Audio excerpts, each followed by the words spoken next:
IPL 2025 season కోసం Chennai super kings క్యాంప్లోకి అడుగుపెట్టేశారు రవీంద్ర జడేజా. తెలుగు మూవీ పుష్ప స్టైల్లో మేనరిజం స్వాగ్తో ఎంట్రీ ఇచ్చారు. ఈ వీడియో సోషల్ మీడియాలో వైరల్ అవుతోంది. భారత స్టార్ ఆల్రౌండర్ రవీంద్ర జడేజాకు తెలుగు ఐకాన్ స్టార్ అల్లు అర్జున్ హీరోగా నటించిన పుష్ప మూవీ బాగా ఇష్టం. గతంలోనూ గ్రౌండ్లో తగ్గేదేలే అంటూ పుష్ప సిగ్నేచర్ మూవ్మెంట్ చేశారు. సోషల్ మీడియాలోనూ పుష్పలో అల్లు అర్జున్లా కనిపించేలా ఓ పిక్ కూడా పెట్టారు. సీక్వెల్ పుష్ప 2 గతేడాది రిలీజ్ కాగా ఇప్పుడు మరోసారి ఆ స్టైల్ ఫాలో అయ్యాడు జడ్డు. ఐపీఎల్ 2025 కోసం చెన్నై సూపర్ కింగ్స్ క్యాంప్ లో అడుగు పెట్టేశారు జడేజా. ఈ వీడియోను సిఎస్కే సోషల్ మీడియాలో పోస్ట్ చేసింది. 2 రోజుల కిందట ఛాంపియన్స్ ట్రోఫీ ఫైనల్లో రవీంద్ర జడేజా విన్నింగ్ షాట్ కొట్టాడు.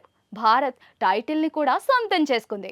దుబాయ్ నుంచి వచ్చిన జడేజా ఐపీఎల్ 2025 సీజన్ కోసం అప్పుడే చెన్నై సూపర్ కింగ్స్ జట్టుతో కలిశాడు. పుష్ప స్టైల్లో సిఎస్కే డెన్ లోకి వచ్చేశాడు. పుష్ప 2లో అల్లు అర్జున్ కారులో దిగిన స్టైల్లోనే జడ్డు కూడా కారు నుంచి కాలు బయట పెట్టాడు. కారు అద్దంలో ఫేస్ కనిపించడం, వాకింగ్ స్టైల్ అంతా పుష్ప స్టైల్ ని ఫాలో అయ్యాడు జడేజా. తగ్గేదేలే గెస్చర్ చేసి వీపుపై చరుచుకుని జడ్డు అంటే పేరు మాత్రమే కాదు, జడ్డు అంటే బ్రాండ్ అంటూ డైలాగ్ చెప్పాడు. జడ్డు జెర్సీ నెంబర్ 8 అంటూ టైటిల్ కూడా పుష్ప 2 స్టైల్లోనే ఉంది. వీడియోకు బీజిఎం కూడా ఆ మూవీలోనిదే. ఇలా సిఎస్కే క్యాంప్ లో పుష్ప స్వాగ్ తో జడేజా అడుగు పెట్టేశారు. జడేజా ఎంట్రీ ఎడిట్ వీడియోను చెన్నై సూపర్ కింగ్స్ సోషల్ మీడియాలో పోస్ట్ చేసింది. మీ స్క్రీన్లపై వైల్డ్ ఫైర్ వస్తోంది అంటూ క్యాప్షన్ కూడా పెట్టింది.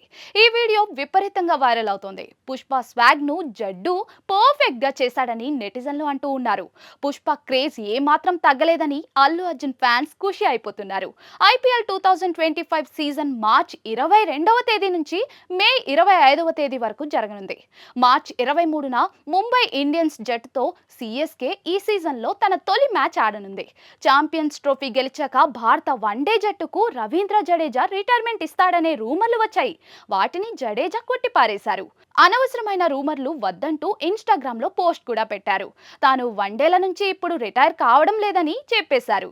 తాము కూడా వన్డేల నుంచి తప్పుకోవడం లేదని కెప్టెన్ రోహిత్ శర్మ, విరాట్ కోహ్లీ కూడా క్లారిటీ ఇచ్చేశారు.